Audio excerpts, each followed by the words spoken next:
There are suggestions that the African continent may be an alternative for Beijing's global security initiative than the West. According to Jana Kluiver from the Institute for Security Studies, it's likely to face challenges, including China's human rights track record. She joins us now to give us more insights about security and the relationship between China, Africa, and the West. Thank you very much, Jana, for your time this afternoon. Let's start with the concept of the Global Security Initiative, which was proposed by Beijing in 2022. What does it look at? So currently, I would say the GSI is a rebranding of what China has been doing on the continent for quite some time. Given China's extensive political and economic ties to the continent, it very much makes sense that the Global Security Initiative would ultimately be rolled out here. It was mentioned in 2022 as a full-on to the Global Development Initiative that China has also launched, specifically focusing on security cooperation and developing Beijing's distinctive security approach to the global stage. This is ultimately going to give Beijing more leeway into international circles and ultimately making it more prominent in terms of also being part of these bigger decision-making. You're concerned about that. Why? I'm not necessarily concerned. I think this is a very natural progression that we're seeing from China at the moment. When one looks at initiatives such as the Belt and Road Initiative and the extensive economic investment that has gone into spaces such as the African continent, and furthermore, if we look at the increased amounts of Chinese citizens ultimately residing within the continent, it becomes very evident why it is important for China to also protect their assets abroad. This is not necessarily something that is concerning, but instead something that should be ultimately analyzed by African stakeholders and continually kept an eye on in order to better understand how this new development will impact the continent and how we can reap the best benefits from it. You argue in your opinion piece that by supplying technology to autocratic governments and training government and military officials in countries with questionable human rights records, the GSI could undermine democracy and good governance, including the AU's Agenda 2063. How should we read that? And is that a concern? Yes, very much. Firstly, it's very important to keep in mind that issues such as supplying surveillance technology, also supplying military equipment to authoritarian regimes, is not something that is merely limited to Chinese engagements on the continent. This is a problem that we see amongst numerous stakeholders over the years. However, this is a prominent concern given how Beijing approaches sovereignty. Very much as opposed to a Western concept of sovereignty and human rights, in which it is individual human rights that is on the foreground. Within the Chinese space, it's more of a collective prosperity that is ultimately seen as a human right. And it is within this space that there is not as much focus placed on making sure that there's good governance structures in place when these technology transfers take place. So when we look at the GSI that is likely to expand similar to things such as the BRI and the GDI, when you take into account that once China sets forward one of these initiatives, it is oftentimes accompanied by significant amounts of resources, it remains prevalent to understand how this development and how this influx of resources into the specific initiative is going to impact the continent. So I think it's on that front that I think it's really important to analyze these things and ultimately have conversations in which we better understand how it's going to impact the African continent. But yes, this is a prominent concern. But once again, this isn't something that is merely limited to Beijing's engagement. But just because it has happened before does not mean we should accept it as the norm. You also argue that Western states emphasize the importance of democracy, good governance and human rights as integral to security cooperation, frequently attaching conditions when forming security partnerships with African countries. Can it really be said that Western states emphasize the importance of democracy, good governance and human rights? So, at least, as I try to articulate in the article as well, oftentimes this has not translated into practice as much as it has been mentioned in white papers and in policy documents.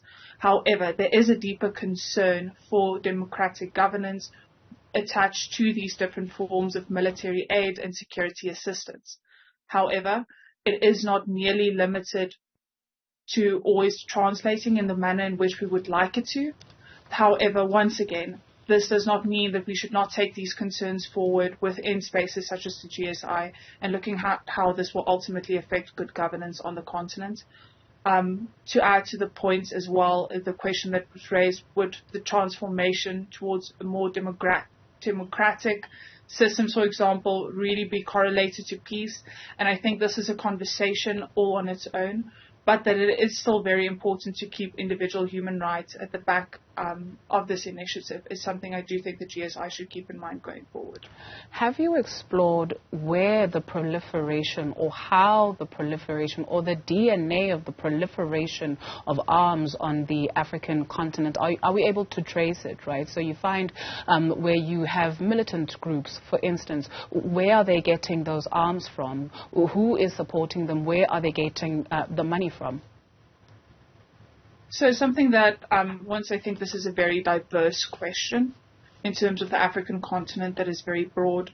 There is significant different strains in which the flow of weapons and small arms to the continent is ultimately a problem.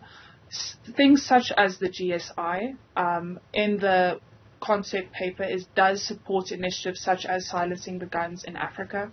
However, this is a very new initiative and we would have to give some time to see how it would ultimately assess in addressing this problem. But I think the deeper question with regard to where these small arms trades are coming from, I think it's multiple sources, and I do think it is dependent within the context, specifically of which country. Okay, let's take a look at a country like Sudan. For instance, what would we say about a country like that? Or we take a look at a country like the Democratic Republic of Congo. Maybe that's a more well-known case that has been for years going on. So within these spaces, when you ultimately look at the proliferation of weapons and where they come into play, I think it's important to look at the different groups and also who has historically been involved within the regions. Although I specifically focus more on broader trends, I think in order to really delve into the space to understand where this weapon trade is coming from and also how initiatives such as the further proliferation of the GSI, for example, and increased Chinese engagements would ultimately impact a weapon influx within the continent.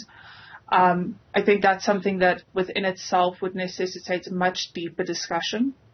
And not necessarily something that my expertise fully stretches on. But I do think when we look at initiatives such as silencing the guns and when we look at the problem of having these weapons within the continent, it's very actual concerns to be raised when speaking about the GSI and how this increased military aid and assistance will ultimately be implemented.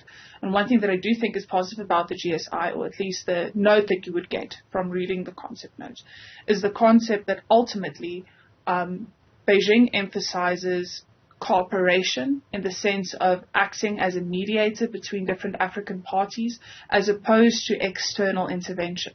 So this hopefully could assist in reducing the proliferation of, for example, small arms trades to the continent. But however, as we know, there is a small arms trade between China and different actors within the continent. And this is oftentimes due to a supply and demand concept. But once again, this will also become problematic if there is not a sense of supplying to countries that ultimately have a bad human rights track record. How much? So I think that... Sure. How much does ideology or interest, whether it's the West, it's the East, it doesn't matter which direction it comes from, when we speak about peace and security and silencing the guns, the African Union theme at a point in time, how much does interest or ideology influence the proliferation of guns? Ultimately, I think ideology within the greater political sphere plays a significant role. I think it's very important to understand ultimately how these different entities come forth and how they have their own different concepts of what development would ultimately look like. When we look, for example, at a Chinese perspective, as I mentioned earlier, you can see a concept of mutual growth and what is good for the collective is ultimately on the foreground, as opposed to when looking, for example, at the West, which would have more of an individualistic sense of human rights. This is just a mere example of different ideologies at play. However, I think for Africa going forward, it's what would be in our best interest. So I would suggest a step away from what is the predominant ideology and finding something that works for us, something that is authentically African. And this is something that the GSI, at least in theory, promotes. It's very much finding African solutions in an African way. And enabling African stakeholders to develop their own narrative with regards to how to solve these problems. So I think ideology plays a significant role. Yeah.